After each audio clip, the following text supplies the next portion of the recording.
Thanks, everyone. So welcome to my presentation for today. It's called Vision-Based Activity Detection Inside the Vehicle. So every year, about 1.3 million people die as a result of car accidents. And like another 20 to 50 million people actually get hurt. And that's not even mentioning like property damage and animal damage as well.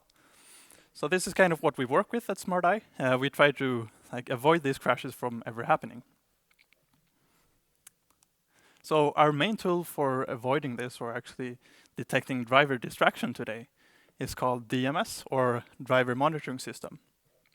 So with DMS, you usually put a camera by the rear view mirror, or sorry, by the middle console, or kind of in front of the steering wheel. And this camera can usually capture like facial features, and then you can perform analysis on the face, get like what direction is the person looking at, and things such as drowsiness and so on. But there are a lot more. There's a lot more to it actually than just facial analysis to how distracted the driver is. So that is kind of what has led us to develop what we're calling interior sensing AI, or cabin monitoring system. So with cabin monitoring system, or CMS, we usually put a camera by the rear view mirror here. And this camera usually gets a much better perspective of the entire cabin. And with this camera, we can usually perform analysis on things such as what the person is holding, also, of course, facial features, and like if he's reaching for something, and much more. So the agenda for today is to talk about why driver activity detection is even important. Like, why do we actually care about this at all? And how do we actually detect driver activities in practice? And as an example of this, I'll be deep diving into object-in-hand classification, which is what I mainly work with.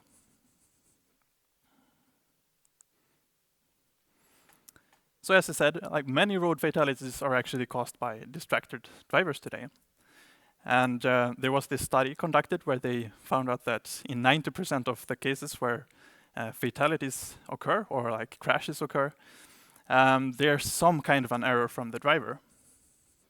And they also conducted research on like the odds of a crash happening based on some distracted behavior from the driver.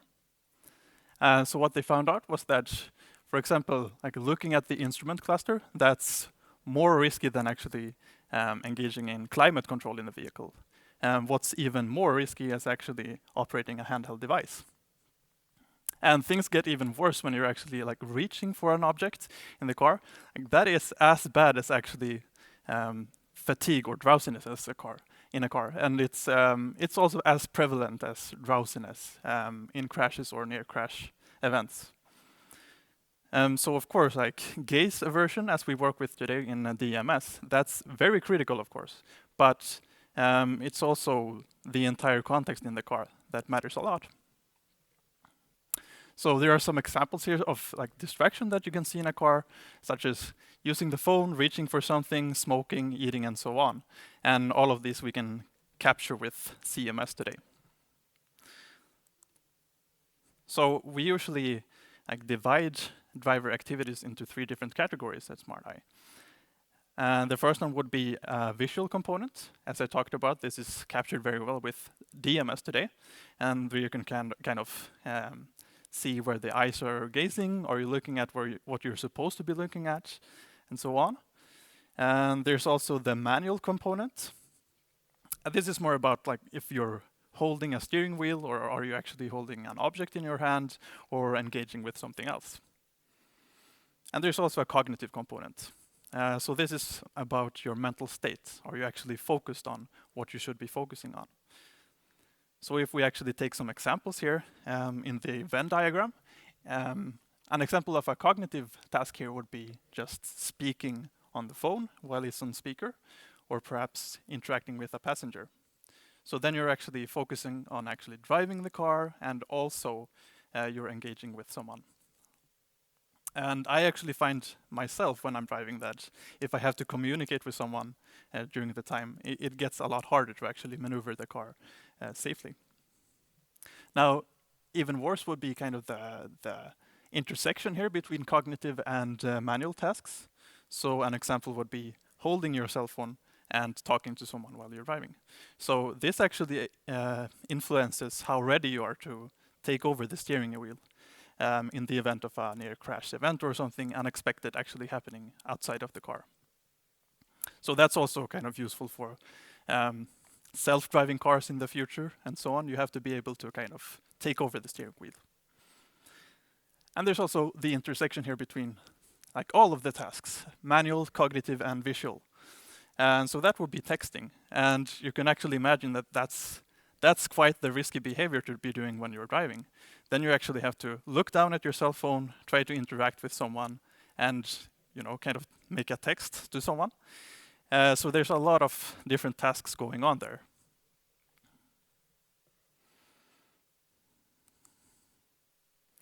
So how do we actually reliably detect these driver activities? Well, we do it very modularly. So we have different models working together, usually, and they also usually work downstream of one another. So first up, we would perhaps have some kind of a cabin analysis here. So for example, we have object detectors or person detectors, which might be some kind of a YOLO network or similar. And so with these, we can identify like bounding boxes for a person, for example. And then we might move on to the body analysis. So here on, we can kind of look in these bounding boxes that we get from the networks. And from there, we can define these body key points. And body key points can be used for a multitude of different analysis tools, such as like looking at the seatbelt detection, if you're actually wearing a seatbelt, or if you're holding something in your hand, or hand gestures. So that's where we kind of get to this kind of stage, like hand analysis or body analysis and so on.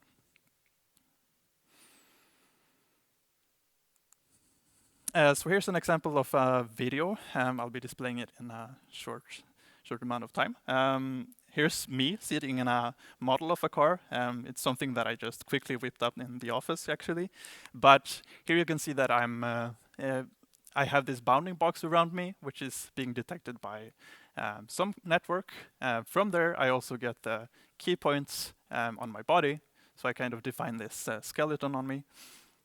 And then from there, we can also, like, as you can see here under the driver thingy, it detects that I'm wearing a seatbelt in this position.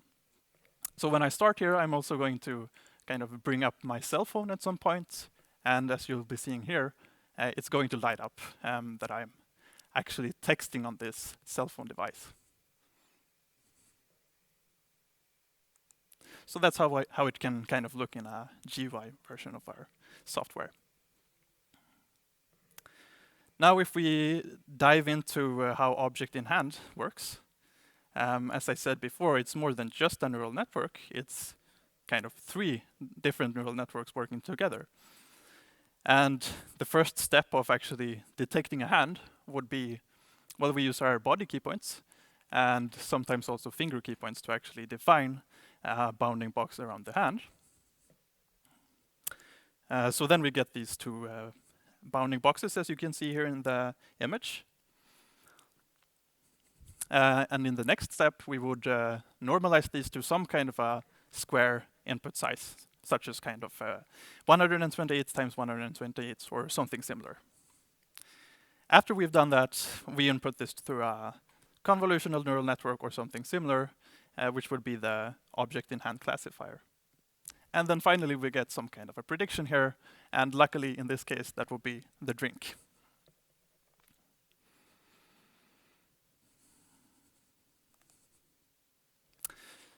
So now I'm also going to be talking about like shortly how we actually do our machine learning pipelines at SmartEye or the PreProduction department.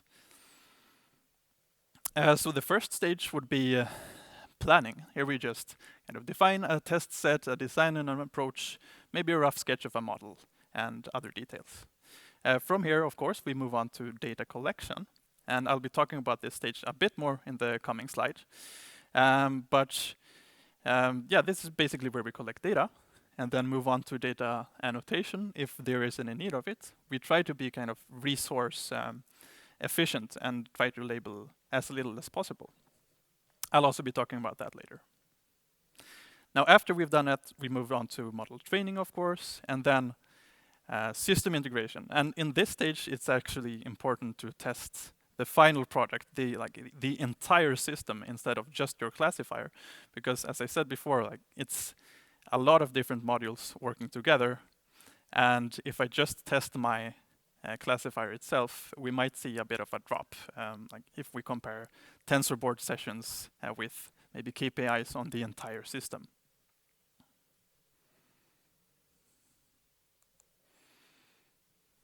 So some tips and tricks here for how we actually collect data and perform data annotation.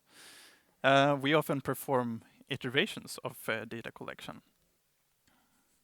And so what I mean by that is that we might first collect a bit of data, or our main data set, and then we try out our model on it, train it, and then evaluate it.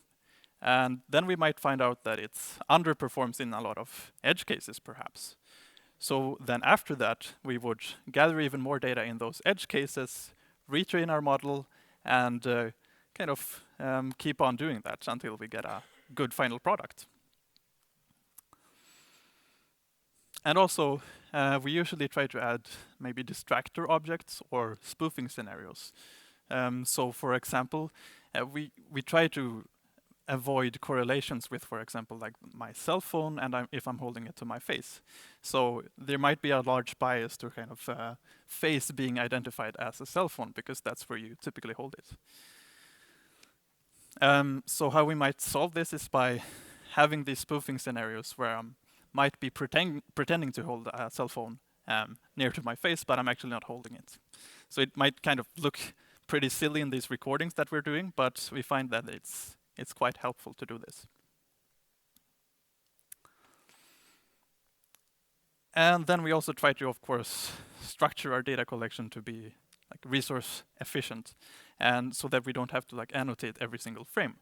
So for example, in this image that I have here in the right, what you can see here is what we call the event annotation tool, and we annotate events instead of single frames. So what you can also see is that I have two kind of classes here. The first one would be perhaps Apple, which is these orange regions, and in these regions we have actually annotated the object as an apple in the hand. And then we also have these blue regions, which might be nothing in the hand. So maybe the passenger has kind of put the apple at the side of the car and is not holding it at all in that stage. And the regions in between are basically regions where we don't even detect the hand at all. And even better would actually be to just make single recordings of where the person is holding an apple in all of the frames. That's even the best because the entire video only has one label.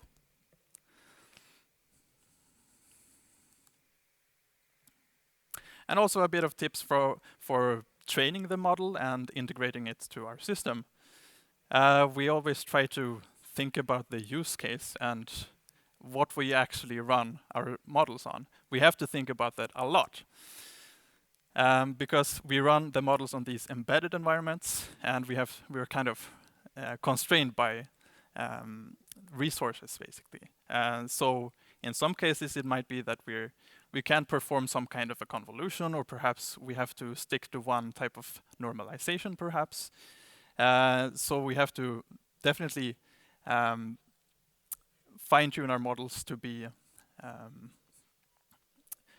according to these demands, basically.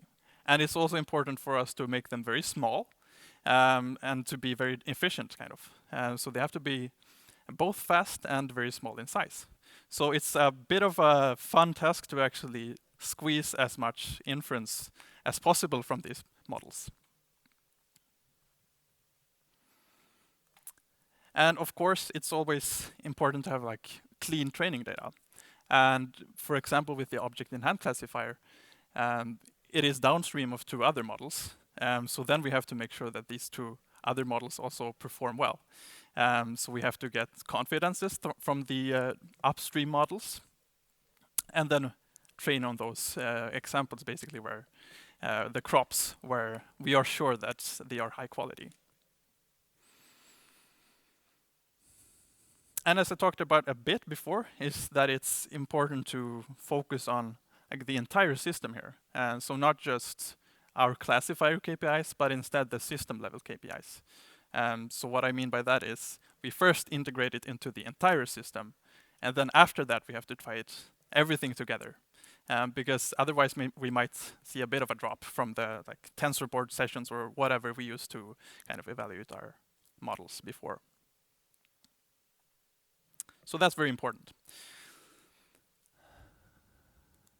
And that's about it for today. So main takeaways perhaps is what I talked about first is gaze aversion, and that's what we have in DMS today. And that's a very critical factor. Like it's important for actually detecting driver activities, like is the driver actually distracted? Is he doing what he's supposed to be doing and looking at what he's supposed to be doing? But there's also a lot more to it. And what I talked about next was these three different components. And we can basically gather like the manual component and also the cognitive component a bit better with what we call CMS or cabin monitoring system today. And also how we actually use a very modular approach at SmartEye or the pre-production departments. So like several different models which all have their different strengths, which work together as a kind of a cascade almost. So it's a kind of a series of different neural networks working together. And then as an example of this, I deep dived into object in hand classifier, which is, yeah, my main feature basically at SmartEye. And with that, I think I'm kind of done. Thanks everyone for watching and listening.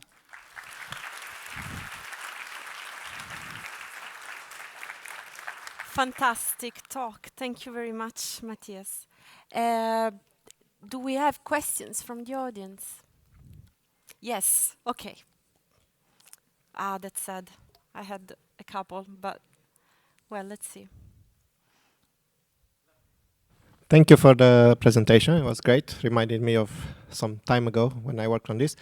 Question related to, you mentioned several times like where the driver is supposed to look and things like that. Are you based that only on the interior, or do you have some external factors that like where the road is going, or if it's turning so the driver is looking a bit to the left? Is that taken into consideration? I think that is almost kind of up to our customers to decide. So we basically provide the software and like the expertise, make sure that it's working very well, like with DMS and everything.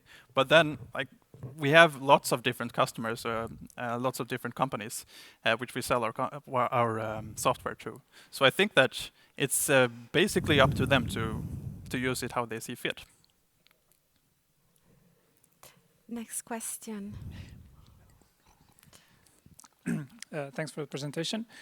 You mentioned detecting the state of mind of the driver. Do you have any way of detecting if the person is daydreaming, as in they're still looking ahead, but their head is somewhere else and they're not paying attention to what's around them? Right. There is a lot of research going on in that, but I think like, it is a very challenging task. Like it's, I'm not sure about that myself, but we have a research department which I think is basically working on that actively. But yeah, very difficult task, I'd say. I saw a couple more questions here, and we have another here.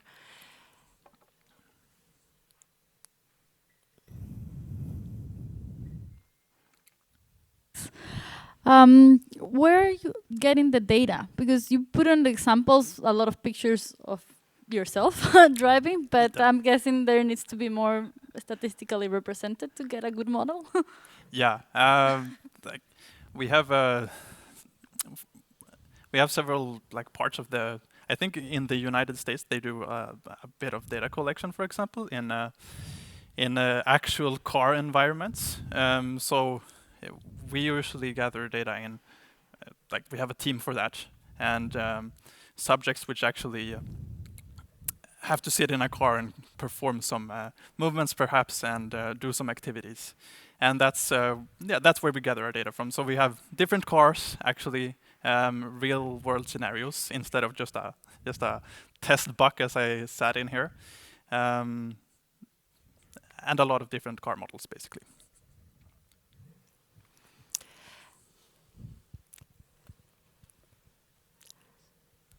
We'll get to you right after. Okay, sorry. Yeah, I have a related question about the training data and the prediction of cognitive states. So how do you collect training data for that? How do you instruct a person to be consistently like sleepy or any other state of mind that you can think about?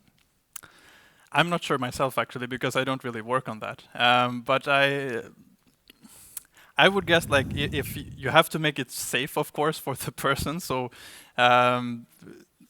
you can't really be driving the car in that case because that's just dangerous. But also, as you say, like it would be difficult to actually like trick a person into looking sleepy and so on. So like, I'm not actually sure how they do it in those cases. You would have to ask someone else in my team, I think.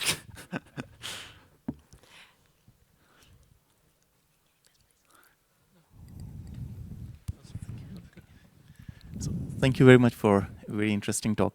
I'm wondering about the alerts, how you or the system gives to the driver. Is it like sound-based that sometimes at least in my car, I feel that is also distracting. Like you need to find out what is happening, or it's a visual base, how it gives the feedback. The feedback. Also, I think that depends on who the customer is and what they're doing with the signal. But what we usually view in our GUI and something that we actually can view to our customer is usually like visual information. So oftentimes we might have like 3 different bars maybe for like how alert you are visually and cognitively and actually manually. Sort of. Maybe we have time for, yes, we have time for another question.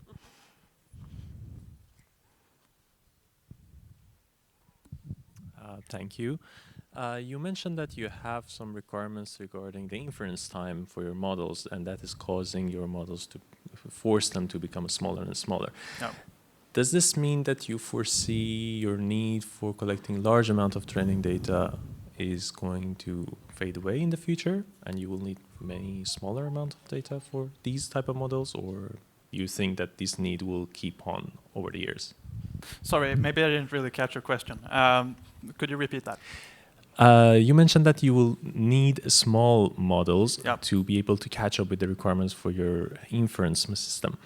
So my question is, do you foresee these small models will require still a significantly large amount of training data, or do you foresee that these need will vanish over the years? I would say that it's still very important. But of course, like the capacity of the models would be quite a bit smaller because, they can't really fit that much memory into them. So it's important to have a lot of data, maybe to just ensure that we have enough variety, but we can't really expect them to maybe capture the same depth as these very large models. So sure, like there's a trade-off there. And I'd say usually we try to focus on like less data perhaps, but more high quality data instead of very much data instead of.